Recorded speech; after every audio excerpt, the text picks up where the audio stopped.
Welcome to episode 9 of Myths from Beyond, where we, every episode, will do a deep dive into an entity or creature in myths, legends, and folklore, or a haunted place from all around the world.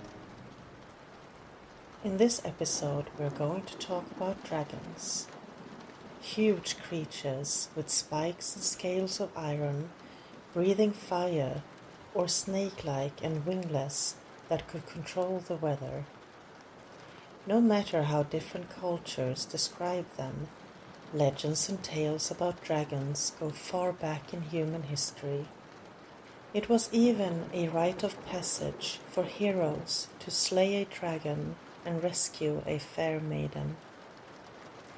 There are different types of dragons, but here are 3 of the most common ones. Dragons, who had 4 legs and wings. Wyverns, with 2 legs and wings. And worms, snake-like and often wingless. Ancient farmers in Europe and China uncovered bones from huge creatures.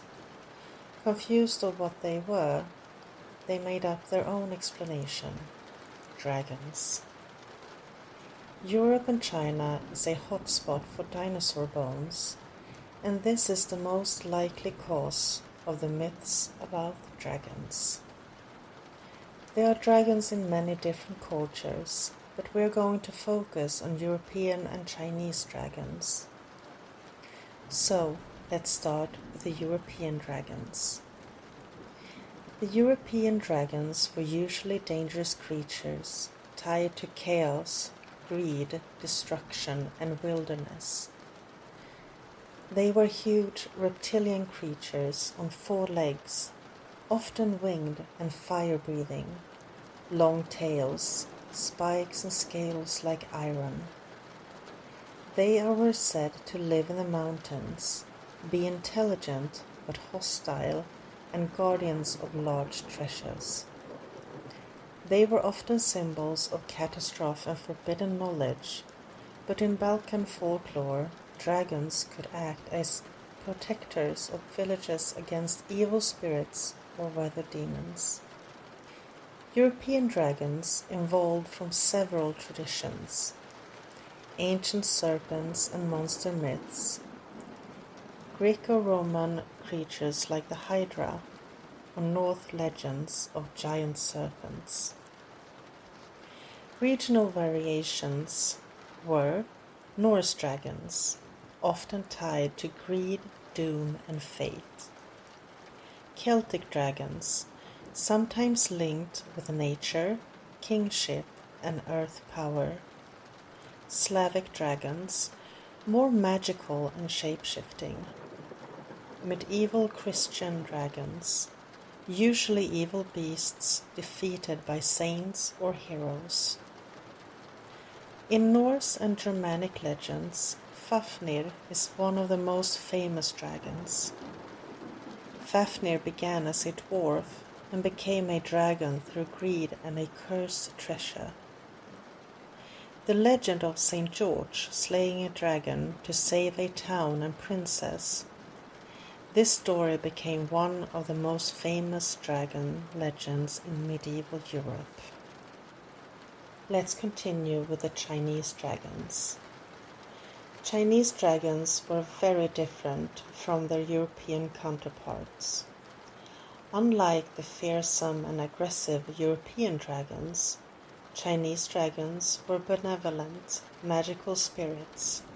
They were long and snake-like, wingless, but could fly through the sky and clouds with flowing and flexible movements, and they could change color to fit their surroundings. In China, dragons were part of the spirit world and very rarely revealed themselves to people. They also had control over the forces of nature. Chinese dragons would not have been breathing fire or terrorizing towns. Instead, they were much more associated with water, rain, and bringing the rice crops that was so needed.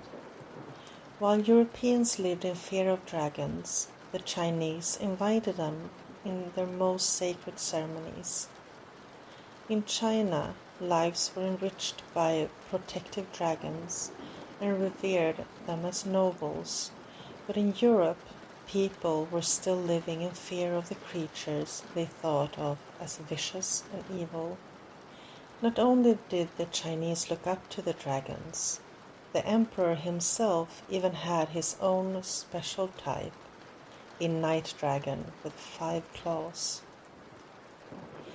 Chinese dragons was symbolizing many different things: strength and protection, prosperity and good luck, wisdom, vital energy, and imperial authority. A popular folk tale says that a carp that swims upstream and leaps over the Dragon Gate waterfall will transform into a dragon. This legend represents perseverance, success through hardship, and academic achievement, especially passing imperial exams. Even today, it's a symbol of ambition and transformation. There are different types of Chinese dragons. A few examples is Long, the general Chinese dragon; Shenlong, spiritual dragon controlling wind and rain; Dilong, earth dragon; and Tianlong, heavenly dragon. 2 other examples of dragons are the Japanese dragons, water deities and sea guardians, thought to be shapeshifters, and a famous example is Ruyin, the dragon god of the ocean. Korean dragons, generally positive beings associated with rain, agriculture, kingship, and wisdom. A famous example is Imkyu, a proto-dragon or serpent seeking to become a dragon. Let's end this episode with a story of a Chinese dragon. Long ago, in the mist-covered mountains of ancient China, there lived a dragon named Longwei. Unlike the fire-breathing dragons of Western tales, Longwei had no wings, yet he could soar through the clouds like a river carried by the wind.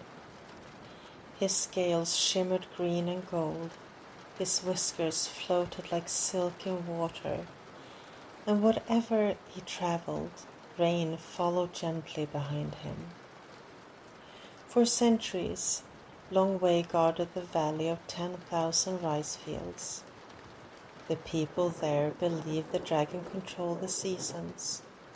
Each spring, villagers climbed the mountains to leave offerings of tea, incense, and carved jade beside the dragon pool. One year, however, the rain never came. The rivers shrank into muddy threads. Rice stalks turned yellow beneath the scorching sun. The villagers whispered that perhaps the dragon had abandoned them. But high above the valley, hidden inside a cave of blue crystal, Longwei lay wounded. A greedy warlord named General Cao had climbed the mountain weeks earlier, seeking the legendary dragon pearl, a glowing orb said to hold the wisdom of the heavens. When Longwei refused to surrender it, the general struck him with an iron spear forged by sorcerers. The dragon escaped, but the wound poisoned his magic, leaving the skies dry and empty. Among the villagers lived a young girl named Mei. She was the daughter of a fisherman and had grown up listening to stories about Longwei.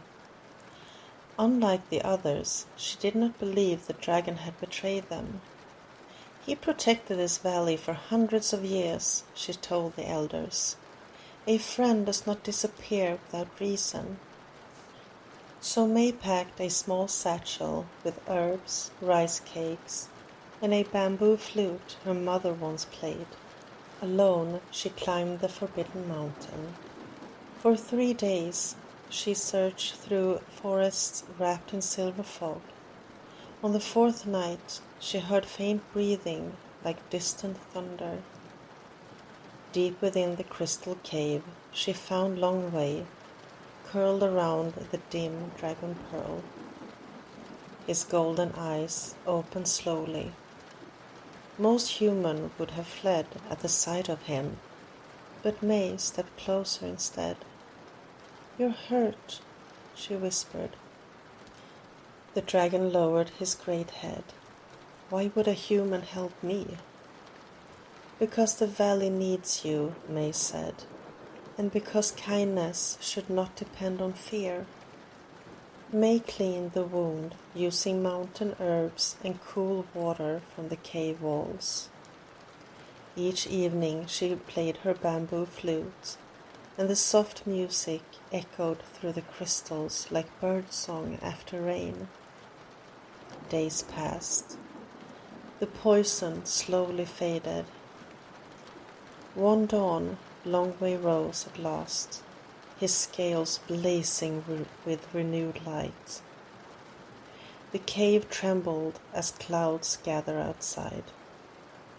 "You have restored not only my strength," the dragon said, "but my faith in humankind."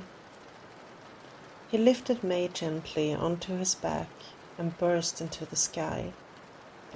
Together they soared above the valley. Thunder rolled across the mountains. The rain began to fall, first as silver drops, then as roaring sheets that filled the rivers and revived the rice fields below. The villagers danced in the storm, laughing and crying with relief. As for General Cow, he tried to steal the dragon pearl once more, but when he climbed the mountain, he found only mist and the sound of distant dragon laughter. Some say Longway transformed the warlord into a stone statue that still stands beside the mountain trail today. May became known throughout the land as the friend of dragons, and every spring afterward, when clouds curled around the mountain peaks, children would look skyward, hoping to glimpse a long golden shape weaving through the rain. Some claimed it was only thunder, but the wise knew better. For thousands of years, dragons have watched over humanity's stories. In China, they danced among the clouds as beings of wisdom, power, and divine protection. In Europe, they slept beneath mountains, guarded forgotten treasures, and stood as the ultimate test of courage. Two cultures, two visions, one legendary creature. Perhaps dragons were never meant to be understood as simple beasts. They were symbols of humanity's deepest fears and greatest hopes. The power of nature, the mystery of the world, and the eternal struggle between chaos and order. So, as the final echoes of dragon legends fade into the night, one question remains. Were dragons only creatures born from imagination, or were they memories of something humanity once knew but has long since forgotten? If you like this and want to hear more myths, legends, and folklore from all around the world, then please like and subscribe. And if you have any suggestions, please send them to us at mythsfrombeyond@protonmail.com. Until next time, take care.